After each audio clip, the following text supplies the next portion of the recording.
수미테리 사건, 영화에서나 나올 법한 일이 고스란히 노출됐습니다. 무려 10년의 스토리. 그런데 이 정보전도 정권에 따라 양상이 전혀 달랐습니다. 박근혜, 문재인, 윤석열 정권은 각각 수미테리를 어떻게 활용했을까요? 치열한 정보전 그 세계 속으로 저와 함께 들어가 보시지 않겠습니까? 함께 공부할까요? 안녕하세요. 동행가 뉴스터디 동정민 앵커입니다. 제가 지난 시간에요.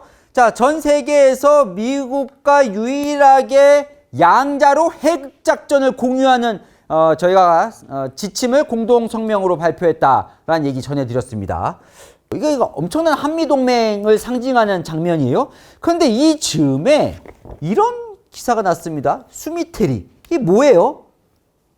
미국에서 보기에 이 수미테리가 미국 정보를 빼다가 한국 정보를 위해서 그쪽에다 정보를 공유했다. 그러니까 흔히 말하는 간첩 혐의는 아니에요. 제가 설명을 드리겠지만. 하지만 그런 비스무리한 일을 했다면서 검찰이 기소를 합니다. 그러니까 보통 간첩이라고 하면 적성국가, 그러니까 미국이 러시아에 딱 스파이를 보내서 러시아 정보를 싹 빼내고 이런 게 보통 간첩인데 그게 아니라 전 세계 가장 강력한 동맹이라는 한미 간에서 한국이 미국에 대한 정보를 좀 가져갔다고 이렇게 기소까지 하냐. 이게 논란이 커졌습니다. 그런데 거다가 이 논란이 희한하게 번졌죠. 용산 대통령실은 이건 문재인 정권 책임이라고 그러고 더불어민주당에서는 특히 친문 인사들은 이건 문재인이 아니라 윤석열 정부가 활용하다 걸린 거다. 이렇게 얘기를 합니다. 그래서요 제가 공소장이에요. 이게 미 검찰이 넘긴 공소장을 제가 쫙 봤습니다.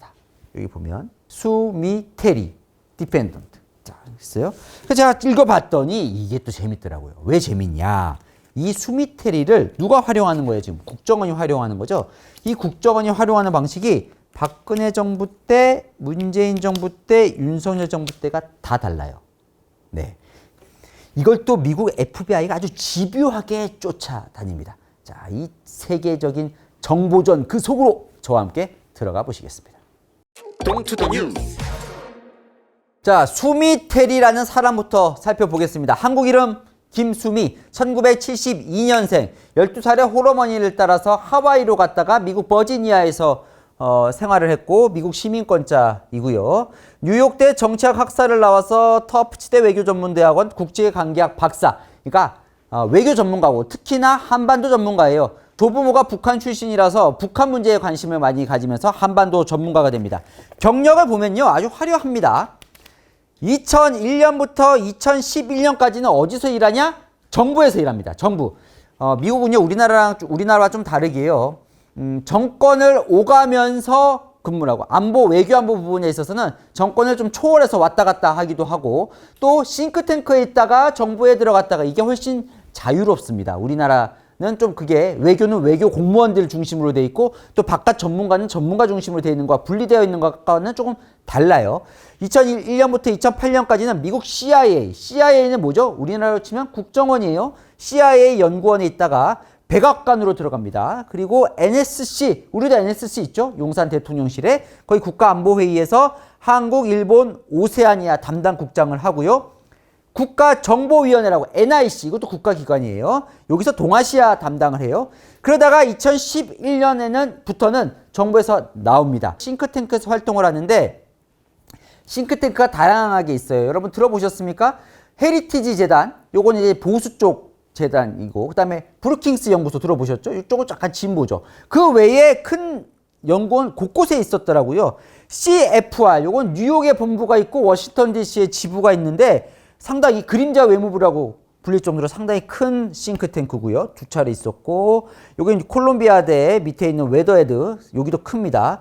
그 다음에 전략국제문제연구소 CSIS, 여기도 상당히 우리나라에도 알려진 연구원인데 여기는 워싱턴 DC에 본부가 있죠. 자, 윌슨 센터까지 다양한 싱크탱크에서 활동하면서 보시면요. 박진 장관과 같이 옆에 딱 나란히 앉아있죠. 그리고 문재인 정부 강경화 장관 옆에도 딱 있죠. 보면 뭐 대만 총통 옆에도 있고 곳곳에서 미국에서도 상당히 저명한 외교 전문가예요. 그런데 이 수미테리가 갑자기 FBI에 긴급 체포가 됩니다. 위반 혐의는 외국 대리인 등록법. FBI는 이렇게 적어놨습니다. 10년이 넘는 기간 동안 거듭된 경고에도 불구하고 돈과 고급 가방을 대가로 미국 정부의 민감한 정보를 한국 정보당국 국정원에 제공하고 한국에 유리한 미국 정책에 영향을 미치기 위해 자신의 위치를 활용했다. 이것만 보면 거의 간첩 수준으로 적어 놓은 거예요. 자, 지금부터 그 공소장, 저는 이 영화 같거든요. 근데 이 영화가요, 제가 덧붙인 게 없습니다. 공소장이 그대로 적혀져 있는, 일단 공소장에 적힌 팩트만 제가 전달을 해드리겠습니다. 정권별로 역할이 달라집니다. 동투더 뉴스. 자, 미국 연방 검찰이 기소한 공소장에 보면 3명의 요원이 나옵니다. 핸들러라고 되어 있어요. 핸들러면 요원입니다. 요원. 자, 첫 번째 핸들러, 두 번째 핸들러, 세 번째 핸들러. 자, 겉으로 보기에는 외교관이에요. 왜냐하면 첫 번째 핸들러는 뉴욕에 있는, 뉴욕에 뭐가 있죠? 유엔이 있잖아요. 주 유엔 한국 대표부에 있는 공사 참사관이 이 사람의 공식 직함입니다. 뉴욕 맨하튼에 있죠. 핸들러 2와 3는 워싱턴 DC에 있는 주미 한국 대사관 공사 참사관입니다. 공소장에는 뭐라고 되어 있냐면요. 이들의 이게 under diplomatic cover라고 되어 있어요. cover. 왜요? 외교관 신분으로 되어 있지만 막상 떼보면 누구라고요? 국정원 요원이라는 겁니다. 2번도 국정원 요원, 3번도 국정원 요원. 여러분 근데 조금 이번에 좀 살펴봐야 될 부분이요. 실제로 대사관에 국정원에서 파견이 나가죠. 공사참사관. 겉으로 보면 이 사람이 국정원인지 몰라요. 이런 요원들을 백색 요원이라고 합니다. 뭐냐면 물론 국정원은 모든 활동이 비밀리에 진행이 되지만 백색, 그러니까 그래도 어느 정도는 공개적으로 활동을 하는 사람들이에요. 이들은 정말 신원을 절대 밝힐 수 없는, 이 사람이 나갔는지 안 나갔는지 어디에 있는지조차를 국정원밖에 모르는 그런 요원은 블랙 요원이라고 하죠. 블랙 요원. 블랙 요원은 정말 모릅니다. 국정원에 진짜 극비리의 사람 몇 명. 예를 들어 뭐 누구 하나가 우리나라에 잡혀 있는데 이 사람이 잡혀 있다는 게 공개되면 안 돼요. 그럼 이 사람 구출하러 가야 되잖아요. 이런 거는 블랙 요원을 보내죠.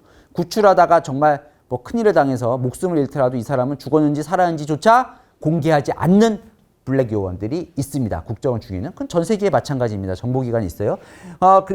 이 사람들은 그런 사람들이 아니라 실제로 대사관에 파견이 돼서, 국정원에서 파견이 돼서 3년마다 임기를 바꿔가면서 이제 후임자가 오는 그런 백색 요원들이에요. 그러니까 약간 등급이 나뉜다는, 그러니까 이거를 사실 뭐 또 알만한 사람들은 대충 이 사람들이 국정원에서 왔구나라고 알 수 있는 그런 자리이긴 합니다. 어쨌건 하지만 겉으로는 외교관이고 공사참사관 직함이기 때문에 under diplomatic cover, 외교관을 이름을 하고 있었지만 실제로는 국정원이었다, 이런 상황입니다. 이들이 누굴 만났다는 거예요? 수미테리를 만났다는 거예요. 자, 처음 지금 공소장에 적혀 있는 건 2013년 8월입니다. 2013년 8월이라면 우리나라로 치면 박근혜 정부 때고 미국으로 치면 오바마 정부 때입니다. 요때 처음으로 초밥을 먹으면서 이 핸들러 1이 뉴욕에서 수미테리를 만났다는 거죠. 자, 박근혜 정부 때는요, 어떤 형태로 되냐면 아주 기초적인 단계의 수준의 관계를 맺습니다. 그러니까 국정원에서 뭔가 기고를 요청하는데 그걸 계약을 맺어서 기고를 요청하면 수미테리가 그 계약금을 받고 칼럼에 기고를 하는, 예를 들면 이런 거예요.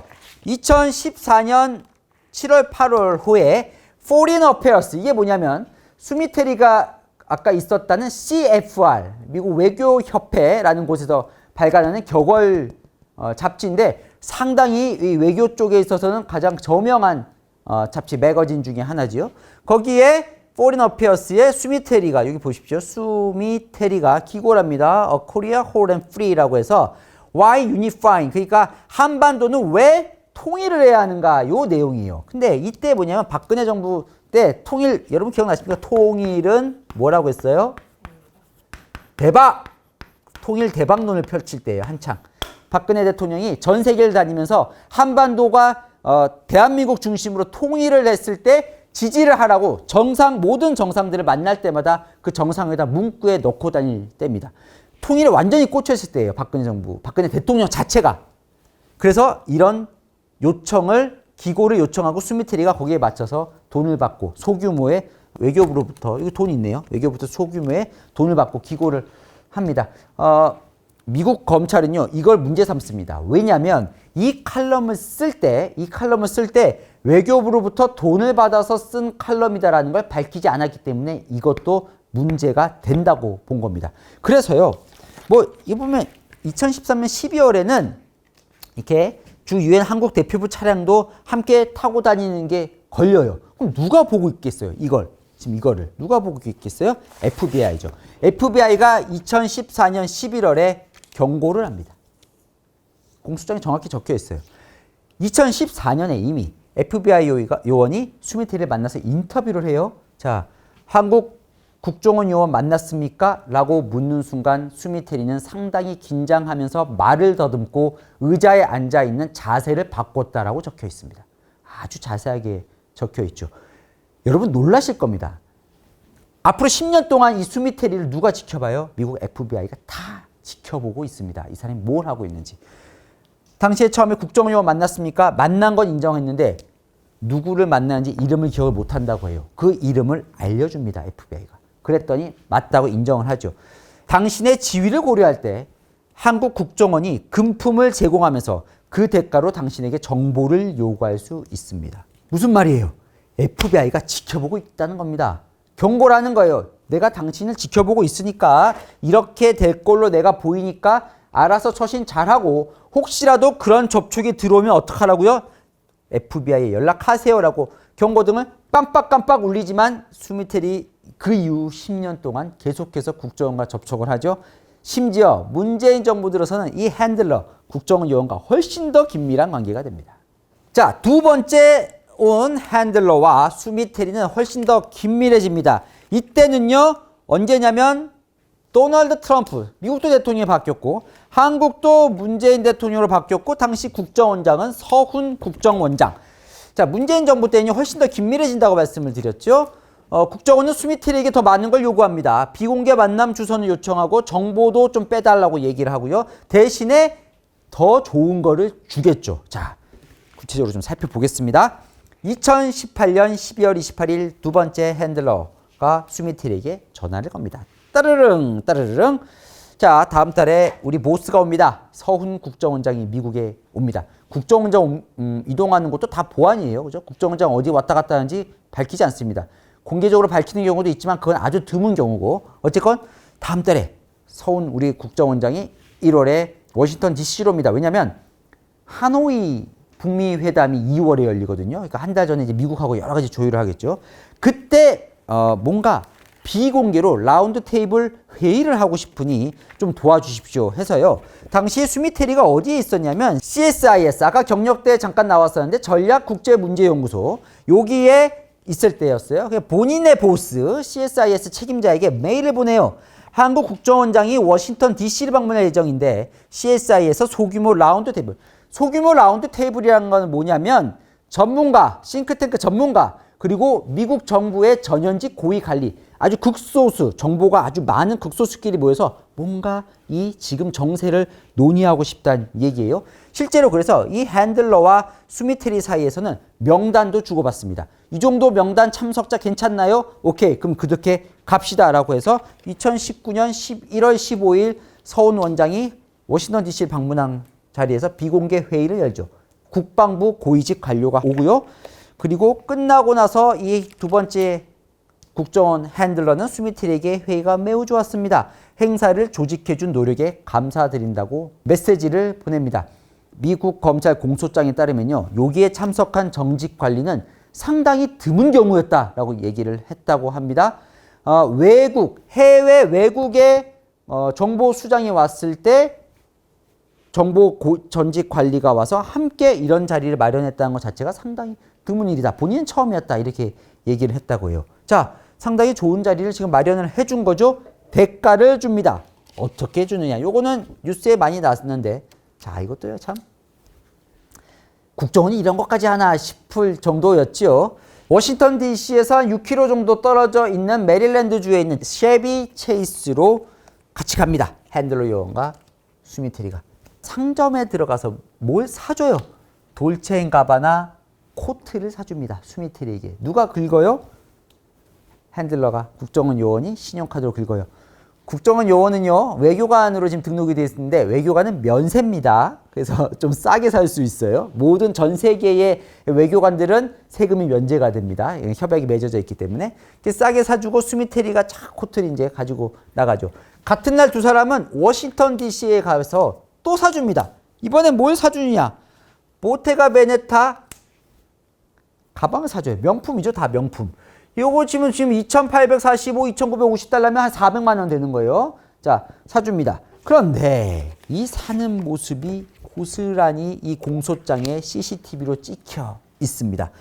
여기가 이제 요거 보테가 베네타 산 그 상점이에요. 여기 보면 국정원 핸들러 2 수미테리. 여기도 누가 긁어요?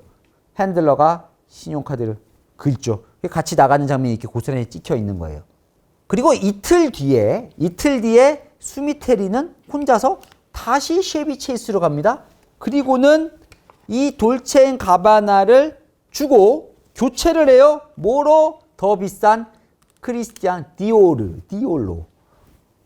4,100달러 했더니까 이건 한 600만 원 가까운. 그러니까 그 차액을 본인 돈으로 지불하고 본인은 이제 디올 코트가 더 좋았나 보죠. 예, 요거를 사들고 갑니다. 그러니까 대가를 주고 대가를 이제 본격적으로 주기 시작한 것 같아요.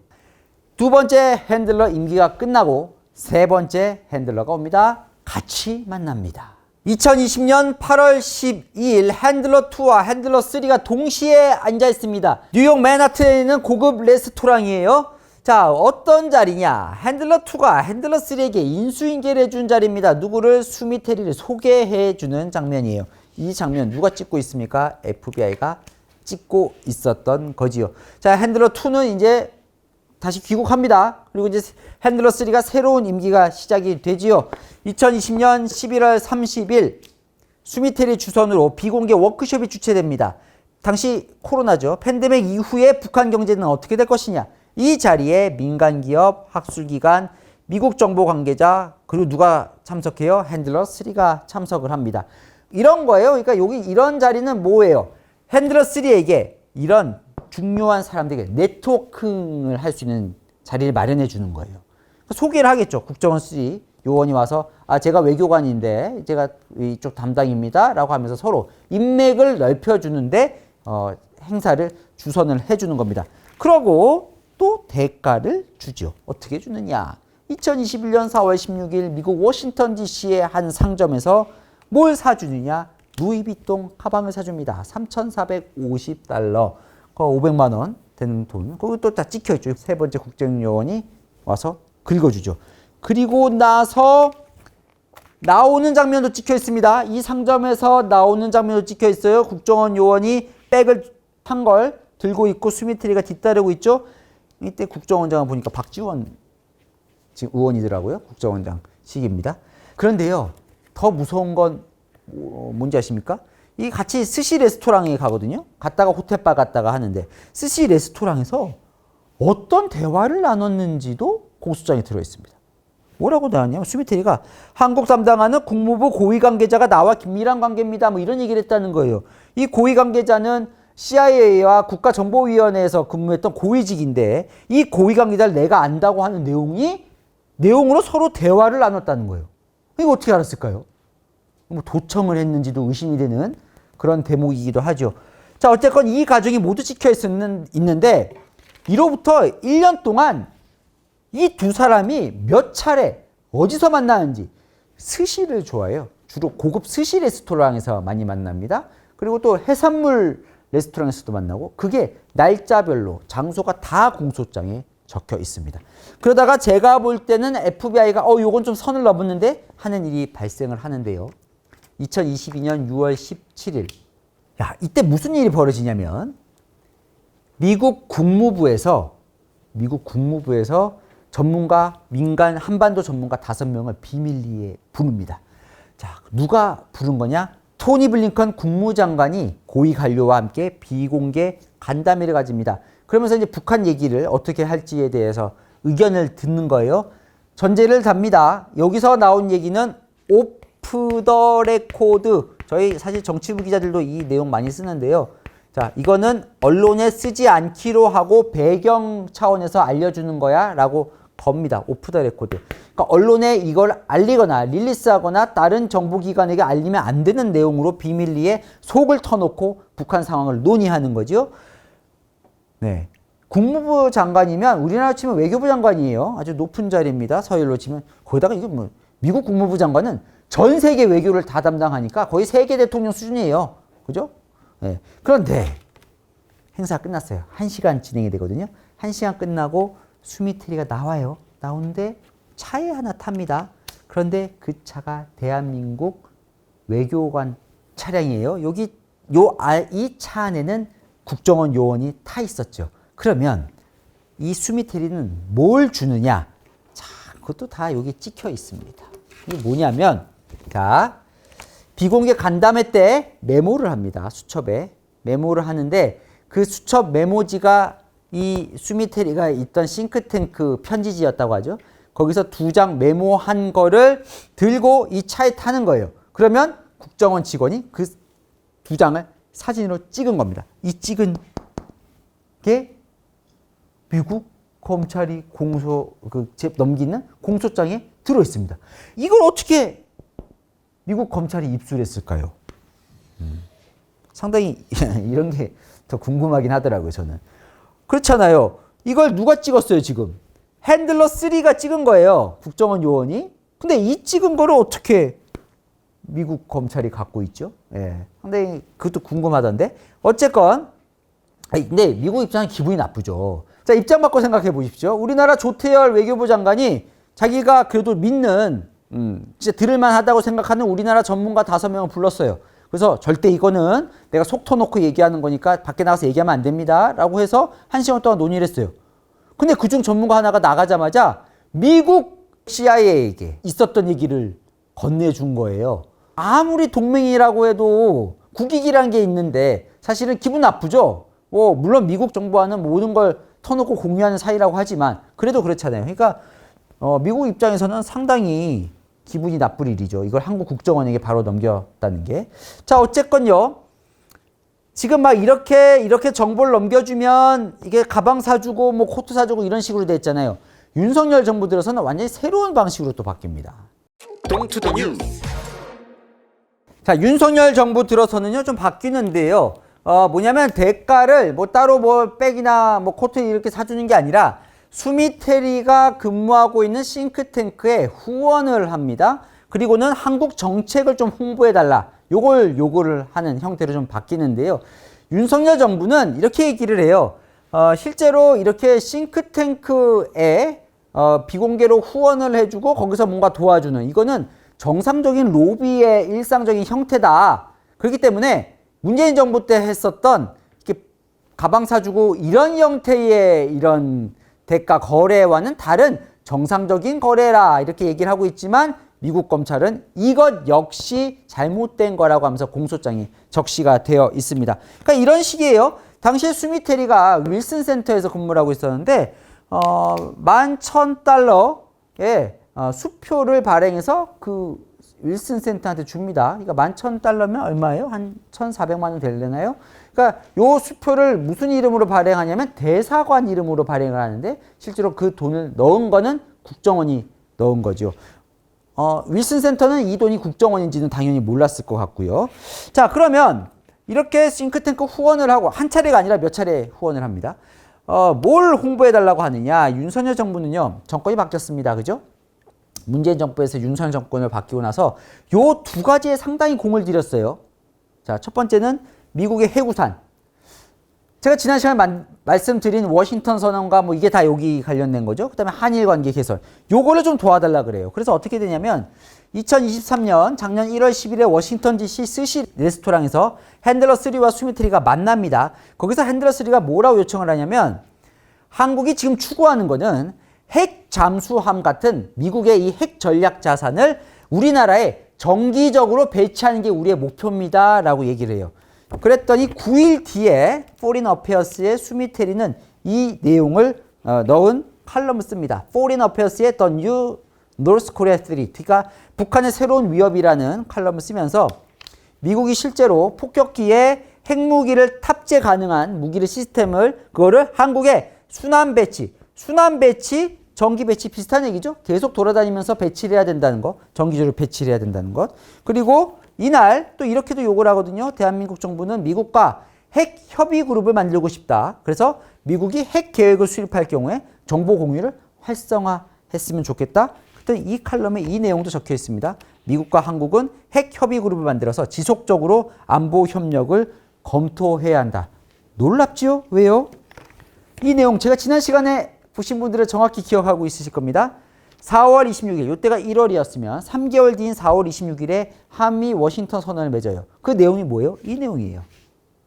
그게 지금 이번 달에 다시 한미 정상이 만나서 핵작전 지침 공동성명을 맺잖아요. 이 내용 뭐예요? 지난 시간에 제가 말씀드렸잖아요. 미국의 핵 전략 자산을 우리나라의 상시, 평시에도 배치하는 상시 배치가 이 내용의 핵심이에요. 이때 이미 우리나라 국정원은 정권이 바뀌고 나서 작업에 들어간 겁니다. 정보전에 들어간 거예요. 왜 이렇게 할까요? 미국에도 필요하다라는 여론을 만들기 위해서죠. 미국 잡지에 이런 게 필요하다고 하면 한미 동맹을 위해서 이거는 꼭 한국의 이익만을 위해서가 아니라 한미 동맹, 미국의 태평양 전략 속에서 이건 필요하구나라는 걸 알리기 위해서 이런 작업들을 하는 겁니다. 3월 6일에 이건 다른 외교부 관계자인데 스미트리에게 전화를 했다고 해요. 그리고 나서는 한일 관계 개선에 대한 기사를 좀 써달라고 얘기를 합니다. 그래서 스미테리가 바로 다음 날 워싱턴 포스트, 남편이 또 워싱턴 포스트 칼럼니스트예요. 자, 스미테리 남편이. 그래서 거기에 글을 쓰죠. 뭐라고 씁니까? South Korea takes a brave step. 일본과의 화해를 향한 한국의 용감한 결단, 단계를 취하고 있는 거에 대해서 칼럼을 씁니다. 이게 당시에 한일 관계가 급격하게 개선되는 거에 대해서 또 한국에서 싫어하는 여론들이 많잖아요. 그럴 때 어떻게 얘기해요? 한미일 관계가 밀착해야만 북한과 더 될 수 있다. 그래서 미국이 원한다라는 것도 또 하나의 이 윤석열 정부의 논리잖아요. 그 논리를 뒷받침하기 위해서 미국의 이런 칼럼이 실렸네. 한국이 아주 용감한 결단을 했다고 칭찬하는 칼럼이 나왔네. 라는 걸 하기 위해 작업을 한 걸로 보이죠. 이 기사가 나간 다음에 수미테리가 기사가 마음에 들었으면 좋겠습니다. 라고 문자를 보내자 열정과 노력에 감사드립니다. 물론 마음에 들었습니다. 대사와 안보실장이 당신의 칼럼에 매우 행복해했습니다. 라는 걸 보내요. 그러니까 이런 것들이 이제 노출되다 보니까 이제 우리 정부에서는 상당히 좀 정보 입장에서는 곤란한 상황이 벌어지는 거죠. 어쨌든 이런 작업들을 계속 한 겁니다. 수미테리를 통해서. 자, 하나만 더 마지막으로 하나 전해드릴까요? 4월 10일에 외교부 관계자가 수미테리에게 얘기를 합니다. 대통령이 미국 방문에 대한 기사를 한국 신문에 기고해 줄 것을 요청합니다. 기고를 해주면 $500를 제공할 수 있습니다. 수미테리가 묻죠. 뭘 쓰기 원하시나요? 한미 정상회담이 동맹에 큰 의미가 있는 겁니다. 대통령이 미국 방문을 하니까 좀 도와주는 칼럼을 써달라는 거예요. 이 미국 방문이 뭐예요? 이거예요. 4월 26일에 한미 워싱턴 선언을 맺었던 윤석열 대통령이 여기 백악관 여기 테라스에서 이렇게 지금 쫙 손을 들고 있잖아요. 워싱턴 선언 맺고. 자, 그 다음 날 28일에 한국일보의 수미테리 우드로 윌슨 센터 아시아 프로그램 국장이 칼럼을 쓰죠. 한미 정상회담은 한층 탄탄해진 동맹 70년의 앞길이다. 지금 와서 보니까 뭐예요? $500를 외교부에서부터 받아서 기고한 걸로 보이죠? 확인은 안 되지만 미국 공소장에 그렇게 되어 있는 겁니다. 자, 요게 지금 2023년 작년 4월까지 얘기예요. 미국 FBI가 더 이상은 참지 못합니다. 2023년 6월, 작년 6월에 자, 수미테리를 상대로 조사에 착수합니다. 동투더 뉴스. 수미테리가 FBI 요원 앞에 앉습니다. 자, FBI 요원이 쫙 얘기를 하죠. 수미테리는 대한민국 정보기관의 정보원으로서의 활동을 했다고 인정을 하고 실수를 저질렀다고 얘기를 합니다. 바로 이날 FBI는 수미테리 자택을 압수수색합니다. 거기서 뭐가 나와요? 아까 국정원에게 받은 선물들, 디올 코트, 보테가 베네타 가방, 루이비통 가방 등이 나오고 휴대전화도 압수가 됩니다. 여기에 이제 또 관련된 통화 내용들이 쫙 나오는데요. 자, 이런 생각도 들죠. 그런데 근데 뭐가 문제야? 예를 들어 보십시오. 자, 우리나라 국정원이 요청을 해서 수미테리가 우리나라 정부의 입맛에 맞는 기사를 썼어요. 칼럼을 썼어요. 이게 문제야? 생각이 드실 수도 있지 않나요? 자, 우리나라 정부가 요청해서 자리를 하나 마련해 줬어요. 뭐 네트워킹 싸울 수 있는. 이게 문제야? 문제라는 겁니다. 왜? 이 법 위반이라는 거예요. 외국 대리인 등록법 파라법. FARA 앞글자를 따서 파라법이라고 부르는데 이게 뭐냐? 이게 뭐냐? 자, 수미테리는 미국인입니다. 그죠? 미국 시민권자를 가진 사람이 미국이 아니라 다른 나라, 외국을 위해서 활동하면 그 사람은 활동을 할 수 있지만 다 등록하라는 거예요. 등록을 하면 어떻게 되냐면 그 외국인 대리인으로 활동을 하는 거니까 자, 그 외국 대리인으로서 그 나라를 위해서 무슨 활동을 했는지 그리고 그에 맞는 무슨 대가를 받았는지를 다 보고하도록 되어 있습니다. 수미테리는 이 등록을 하지 않은 거죠. 수미테리가 전문가다 보니까 지난 10년 동안 미국 하원 그 회의에 3차례 참석을 하는데 그 참석을 하면 의무적으로 묻게 되어 있습니다. 당신은 파라법에 등록이 되어 있습니까? 수미테리 등록 안 되어 있습니다라고 얘기를 해줘. 파라법에 등록을 안 해놓고 한국 정부를 위해서 일했다는 거예요. 자, 무슨 말이에요? 아까 한국 정부의 요청을 받고 포린 어페어스에 기고를 하잖아요. 근데 그 포린 어페어스에 이건 한국 정부의 요청을 받고 썼다라고 써 있지 않다는 겁니다. 그 자체도 잘못되어 있다는 거예요. 착시를 보이게 한다는 거죠. 그러니까 결과적으로는 이걸 왜 만들었느냐? 이거 꽤 센 법입니다. 등록하지 않고 활동하면 최대 10년의 징역을 받을 수 있어요. 사실상 간첩죄와 좀 비슷한 성격이죠. 그죠? 하지만 간첩죄는 아니고 그렇게 심각한 건 아니지만 근데 이 파라법으로 이 수미테리뿐만 아니라 해당이 많이 되는 게 보통 싱크탱크 전문가들이 많이 이 파라법으로 문제가 되는데 왜냐면 이 싱크탱크라는 게 미국의 싱크탱크라는 게 아까 말씀드린 대로 미국 정부와 이 싱크탱크가 벽이 우리나라처럼 높지가 않아요. 막 정부에 들어갔다가 또 나와서 싱크탱크 일했다가 그러니까 서로 네트워킹도 잘 돼 있고 정보도 많이 오가겠죠. 그러니까 이 싱크탱크 사람들이 주요 이 표적이 됩니다. 정보원으로서. 게다가 이제 한국계 미국인이고 한국어도 꽤 하거든요. 그러다 보니까 이제 우리나라 국정원들은 손쉽게 접촉할 수 있는 정보원처럼 되어 있겠지요. 그러다 보니까 미국에서는 이런 일들이 많은 거예요. 그러니까 자꾸 자기들의 정보가 많이 빼나가니까 뭐 간첩까지는 아니지만 이렇게 자꾸 다른 나라에게 정보를 넘기려면 아예 대놓고 등록해라. 등록하고 다 공개해라. 이렇게 요구를 하는 건데 공개를 안 하고 많이들 활동하다가 지금 파라법으로 지금 많이들 기소가 되고 있는 상황입니다. 왜냐면 지금 아까 제가 처음에 말씀드렸지만 막 해구상까지 같이 쓸 정도로 한미 동맹이 지금 괜찮은 상황인데 굳이 왜 수미테리를 이 시점에서 기소했을까라는 것도 많이 논란인데 그러니까 지금 윤석열 정부 쪽에서는 수미테리랑 한미 동맹의 문제가 아니라 이 파라법에 대한 상당히 지금 감시가 적용이 세지면서 오랫동안 지켜봤던 수미테리가 마침 거기 기소가 된 거다. 시점에 대해서는 너무 큰 의미를 둘 필요가 없다라고 얘기를 하지만 어쨌건 한번 살펴는 봐야겠죠. 이거에 대해서 많은 국가적으로 좀 걱정을 하는 건 이런 대목입니다. 국정원의 정보 활동이 아무리 백색 요원이라고 할지라도 너무 많이 노출이 되어 있는 거 아니냐. 다 찍힐 정도로 활동이 되어 있으면 너무 허술했던 거 아니냐. 두 번째, 이렇게 정보원의 활동이 모두 노출이 되면 우리나라 지금 전 세계에 국정원을 비롯한 정보기관들이 나가 있습니다. 만나 주겠냐. 당신들의 활동이 이렇게 다 찍히고 있는데 내가 당신들 만났다가 나도 찍히는 거 아니냐 라는 우려 때문에 정보기관들이 나가서 활동할 때 위축이 되지 않겠냐. 잘 안 만나주지 않겠냐. 그다음 세 번째는 이제 한미동맹에서 좀 금이 갈 수 있는 대목이 있지 않을까. 이 대목들은 자 이번에 적발이 됐고 이게 만천하에 지금 공개가 됐습니다. 누구나 볼 수 있어요. 이 공소장 내용을. 제가 뭐 어디서 입수해서 뭐 암암리에 여러분에게 알려주는 게 아니라 누구나 볼 수 있게 공개가 되어 있기 때문에 제가 또 알려드리는 측면도 있는 겁니다. 이런 것들은 정보기관들이 또 우리나라 국정원, 외교부, 정부가 한번 찬찬히 따져보면서 우리나라 국익에 해치는 일이 없도록 잘 점검을 해봐야 할 것 같습니다. 복잡한데 궁금한 이슈 댓글로 남겨주시면 제가 대신 풀어드리겠습니다. 오늘 특별한 공지가 있는데요.